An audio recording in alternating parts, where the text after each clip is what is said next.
Kenapa manusia dihukum dalam kekekalan hanya karena dosa atau pelanggaran yang tidak kekal, temporal atau terbatas?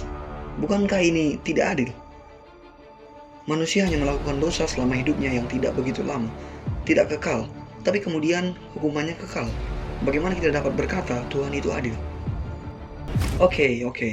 Sebelum terlalu jauh menuding Tuhan tidak adil, kita harus tahu beberapa hal berikut ini yang akan menjawab pertanyaan kenapa manusia dihukum dalam kekekalan hanya karena dosa yang tidak kekal, temporal, atau terbatas.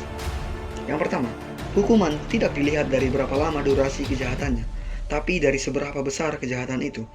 Sebagai contoh, kalian bisa saja membunuh orang dalam waktu 1 detik, bahkan kurang, dengan menembakkan pistol ke kepala orang tersebut. Tapi apakah kemudian kalian akan dipenjara selama 1 detik? Tidak. Kalian akan dipenjara seumur hidup atau bahkan dijatuhi hukuman mati. Apa itu adil? Berdasarkan pandangan bahwa durasi hukuman harus setara dengan durasi kejahatannya, maka orang yang menembak kepala orang lain harus dipenjara selama 1 detik. Dan ini baru adil. Atau justru ini yang tidak adil. Jadi, kita tidak dapat mengatakan hukuman kekal dari Tuhan terhadap dosa temporal adalah tidak adil. Oke, yang kedua. Kenyataannya, besarnya konsekuensi dari suatu pelanggaran dilihat dari objek pelanggaran itu.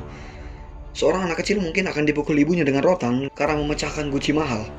Orang lain akan dijatuhi hukuman denda atau mungkin juga dipenjara beberapa lama karena telah membunuh hewan yang dilindungi. Dan orang lain lagi akan dijatuhi hukuman mati karena membunuh orang. Tidak pernah ada hukuman mati untuk anak yang memecahkan guci, dan tidak pernah ada pukulan rotan untuk orang yang membunuh.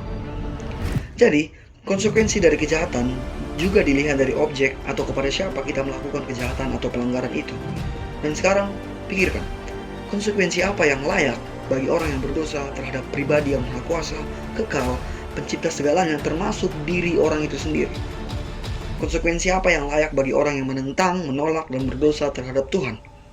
Hukuman kekal, sudah pasti, dan itu layak. Yang ketiga, yang terakhir, mungkin kita berpikir saat seseorang berada di neraka, maka ia akan menyesal dan berusaha berbuat baik. Tapi tidak demikian. Lukas 16 ayat 19-31 mengisahkan tentang orang kaya dan Lazarus yang miskin.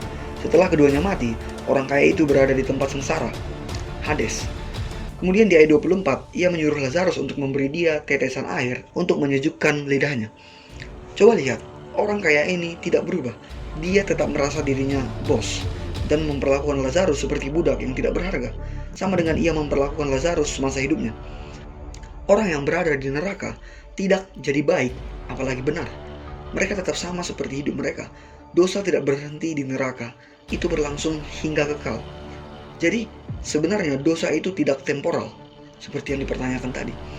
Dan maka dari itu, hukuman yang kekal adalah sangat setara. Dan mungkin kita berpikir bahwa orang kaya itu juga merasa hukumannya tidak pantas baginya, terlalu berlebihan. Namun, nyatanya tidak. Orang kaya tersebut tak sekalipun mempertanyakan kenapa dia bisa masuk ke tempat itu. Dia tidak bertanya, apa ini pantas dan layak kuterima? Apa dosaku sebanding dengan hukuman ini? Ini tidak adil, dan sebagainya. Melainkan, dia tahu bahwa dia layak dan pantas menerima itu semua sebagai ganjaran dari dosanya. Mereka yang menolak Tuhan sudah pasti menerima penghukuman kekal, dan mereka tahu bahwa mereka pantas menerima hal itu. Mereka sadar penuh akan hal itu. Sebagaimana mereka menolak dan berdosa terhadap Tuhan dengan sadar, demikianlah mereka sadar akan layaknya mereka menerima konsekuensi dari keputusan mereka itu. Jadi, apakah neraka atau hukuman kekal layak bagi dosa yang temporal? Layak. Oke, sampai jumpa di seri berpikir ala ateis yang berikutnya. Karena bertanya adalah bukti kita memiliki iman. Credo in Telegram.